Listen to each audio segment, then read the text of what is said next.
This just in. You know that highly annoying little section at the bottom of almost every single artificial intelligence response? The one that cheerfully asks if you would like to explore this topic further, or offers to draft a project plan, or dive deeper into related concepts? If you are a functioning human being, your answer is almost always a resounding no. That is not even remotely close to what I actually need. And yet, most of us just roll our eyes, scroll right past that massive red flag, and continue treating the rest of the robot's response like absolute gospel. That massive, completely illogical disconnect is exactly what we need to talk about. We are blindly trusting a piece of software to run our businesses, even though it regularly fails to understand the most basic context of the conversation we are already having with it. Before you use another chatbot to generate another high-stakes marketing strategy, we need to look at why these machines are structurally designed to confidently lie to your face, and why your human skepticism is the only thing keeping your business alive. By the way, if you're new here, I'm Vicky Sidler from the Strategic Marketing Tribe, and I help small business owners build failure-proof marketing by focusing on the exact 20% of effort that drives 80% of the results. Also, your marketing stops feeling like a miserable second job you didn't ask for. I believe your absolute greatest competitive advantage is simply sounding undeniably human. Because, let's be honest, if you're using AI to write your marketing copy, you are probably publishing confident, generic garbage that your clients can instantly see through.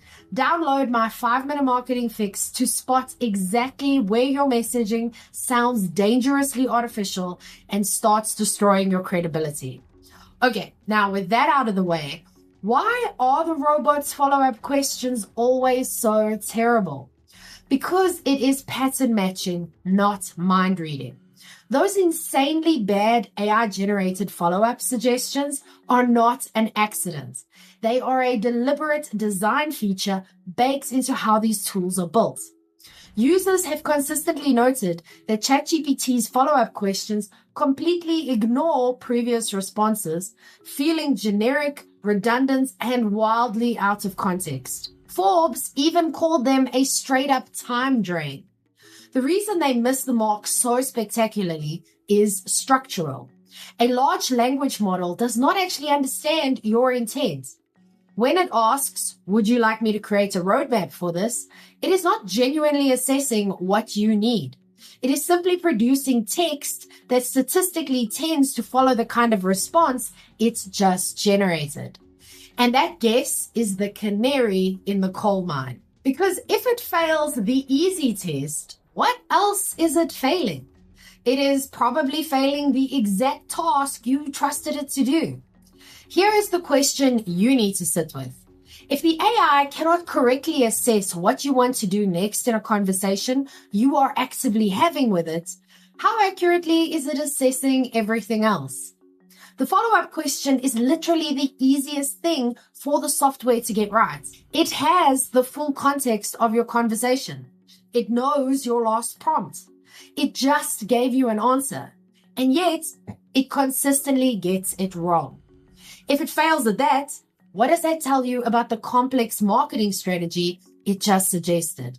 What does that tell you about the business advice it just generated? The stakes on those tasks are significantly higher, and the failure rates are terrifying. Which begs the question, why does the AI sound so confident when it is lying? Well, that's because it was literally trained to bluff.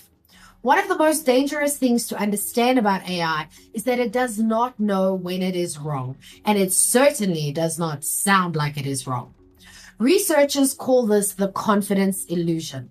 The software mimics the authoritative, certain tone found in its training data because confident language is statistically more common in formal writing. The data is incredibly sobering.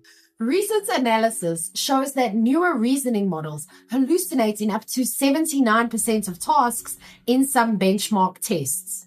A Deakin University study found that ChatGPT fabricated roughly 1 in 5 academic citations. The root cause is how these models are trained. Historically, AI benchmarks reward confidence guesses and penalize uncertainty. If guessing wrong and saying, "I don't know," are scored exactly the same, the model will always choose the guess.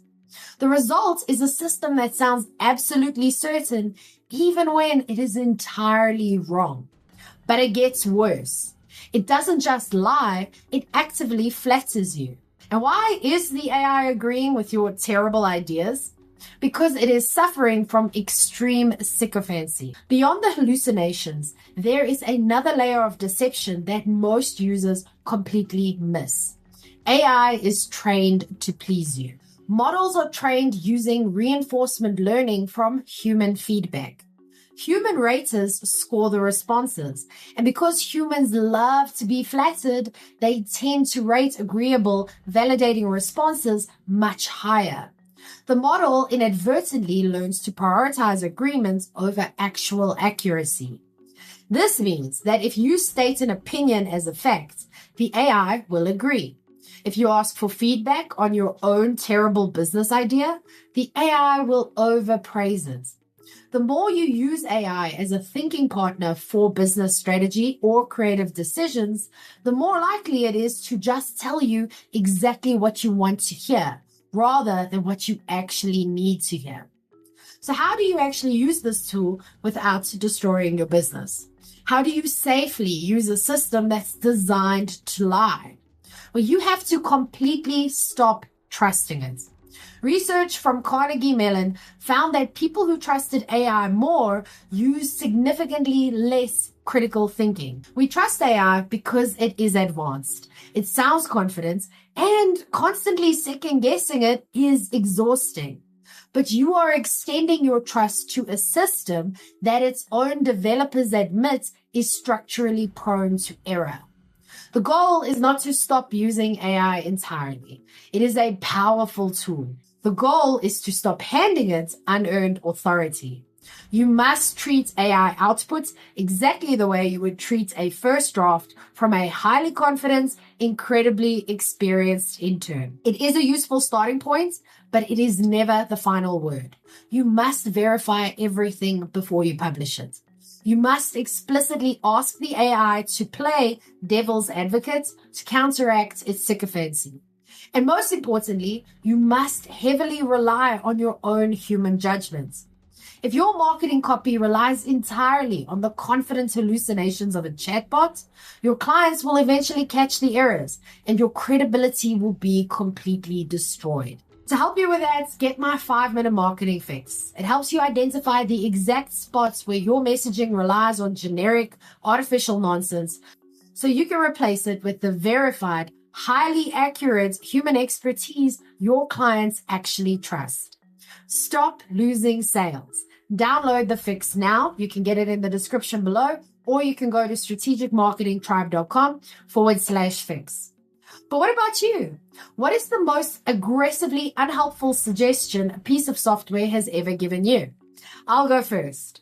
Word once suggested I change my own last name because it wasn't in the dictionary. Okay, your turn. What's the worst you've seen? Let me know in the comments. I'm Vicky Sidler from the Strategic Marketing Tribe, and I post helpful news updates for small businesses every day.